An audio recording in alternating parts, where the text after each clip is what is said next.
नमस्कार, मैं जयश्री नागदा और आप देख रहे हैं बेबाक राजस्थान। 20 लाख रुपए की रिश्वत लेने के आरोप में गिरफ्तार बागीदौरा से बीजेपी विधायक जयकृष्ण पटेल खुद के विधानसभा क्षेत्र से 600 किलोमीटर दूर सोपस्टोन का खनन करने वाली टाल्कोस इंडिया एलएलपी कंपनी से सवाल वापस लेने के लिए घूस मांगते पकड़े गए। हालांकि ये इकलौता मामला नहीं था दोस्तों, जब उन्होंने अपनी विधानसभा से बाहर या इतनी दूर की विधानसभा क्षेत्र से जुड़ा कोई सवाल लगाया था। पटेल पहले भी राजस्थान में अलग अलग जगहों पर खनन कर रही छोटी बड़ी कंपनियों को लेकर सवाल लगाते आ रहे थे।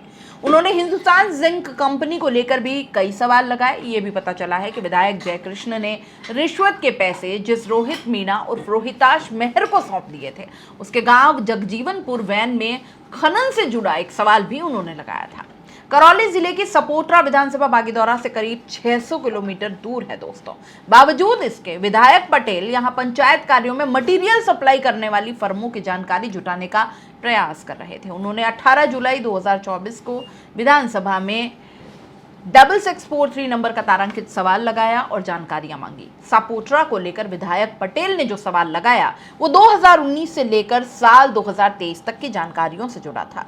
तब यहां पर सपोटरा से कांग्रेस के रमेश मीणा विधायक थे, जो राजस्थान सरकार में पंचायती राज और ग्रामीण विकास मंत्री भी थे। अब यहां से बीजेपी के हंसराज मीणा विधायक हैं।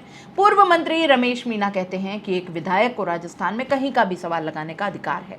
अब यहां उनसे किसने और क्यों सवाल लगवाया था, ये तो वे खुद ही बता सकते हैं। वहीं विभाग ने उन्हें जानकारी क्यों नहीं दी, ये विभाग ही बता सकता है।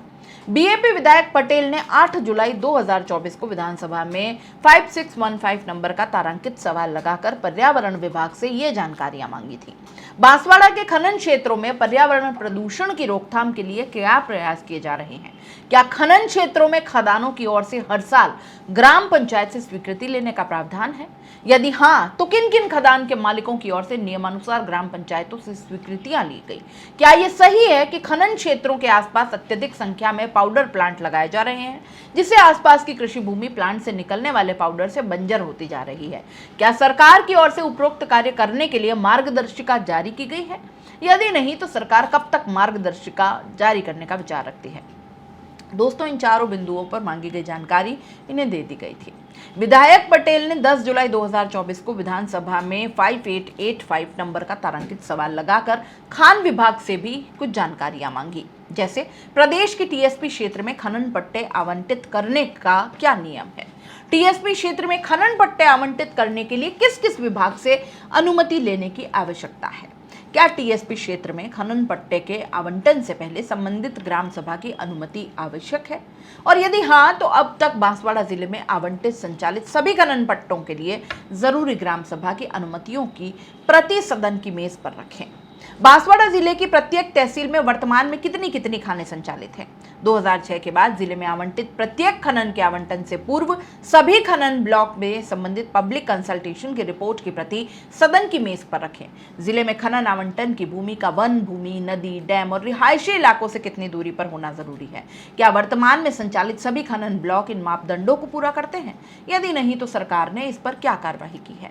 इन चारों बिंदुओं पर भी मांगी गई जानकारी इन्हें दे दी गई थी।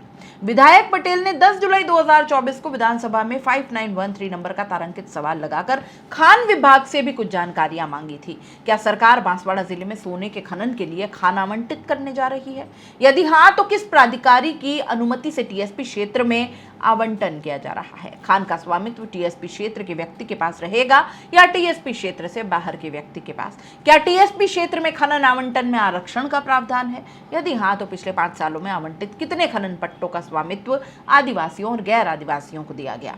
क्या सरकार टीएसपी क्षेत्र के खानों में आदिवासियों को प्रतिनिधित्व देने का विचार रखती है? यदि हाँ, तो सरकार की ओर से इसके लिए क्या क्या कदम उठाए गए?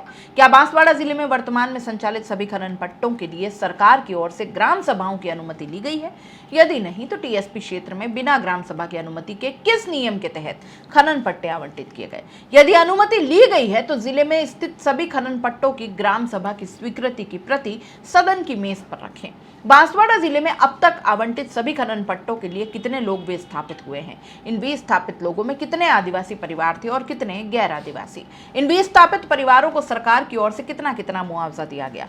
यही नहीं, विधायक पटेल ने 31 जुलाई 2024 को विधानसभा में 7948 नंबर का अतारांकित सवाल लगाकर पर्यावरण विभाग से उदयपुर में कार्यरत हिंदुस्तान जिंक लिमिटेड को लेकर यह जानकारियां भी मांगी थी। क्या यह सही है कि उदयपुर जिले में स्थित हिंदुस्तान जिंक की ओर से बिना पर्यावरण विभाग की मंजूरी अनापत्ति प्रमाण पत्र के विस्तार से संबंधित निर्माण कार्य किया गया? यदि हाँ, तो सरकार की ओर से इस पर क्या कार्रवाई की गई? हिंदुस्तान जिंक की उदयपुर जिले में कार्य करने के लिए आज तक की सभी पब्लिक कंसल्टेशन की रिपोर्ट्स और पर्यावरण विभाग के अनापत्ति प्रमाण पत्र की प्रति सदन की मेज पर रखें। पर्यावरण विभाग से संबंधित अनापत्ति प्रमाण पत्र यानी एनओसी के विस्तार से संबंधित निर्माण कार्य करने पर सरकार की ओर से क्या क्या कार्रवाई की जा सकती है? और इसके बाद उन्होंने 17 दिसंबर 2024 को विधानसभा में दोबारा 8170I82 नंबर का अंत सत्र सवाल लगाकर पर्यावरण विभाग से उदयपुर में कार्यरत हिंदुस्तान जिंक लिमिटेड को लेकर कुछ जानकारियां मांगी। हालांकि अभी तक उन्हें सवालों का जवाब और मांगी गई जानकारियां नहीं दी गई हैं। इसके अलावा विधायक जयकृष्ण पटेल ने 11 जुलाई 2024 को विधानसभा में वन विभाग के लिए 5998 नंबर का अतारांकित सवाल लगाया। इन सवालों का उन्हें संबंधित विभाग ने जवाब भी दे दिया। अतारांकित सवाल संख्या 1527 में विधानसभा क्षेत्र वैर की ग्राम संख्या जगजीवनपुर में मौजूद खनन पट्टे के अनापत्ति प्रमाण पत्र कब और किन किन शर्तों के साथ जारी हुई थी, अनापत्ति प्रमाण पत्र की प्रति सहित विवरण सदन की मेज पर रखे। यह सवाल पर्यावरण विभाग से पूछा था, इसका जवाब भी उन्हें मिल गया। जगजीवनपुर गांव विधायक की ओर से रिश्वत में लिए गए 20 लाख रुपए लेकर जो युवक भागा था उसका है, उसके गांव का सवाल भी विधायक जी ने लगाया था। आप इस पूरे मामले को लेकर क्या कहते हैं? अपनी राय कमेंट बॉक्स में लिख भेजिए। जाते जाते चैनल को लाइक, शेयर और सब्सक्राइब जरूर कर दीजिए। नमस्कार।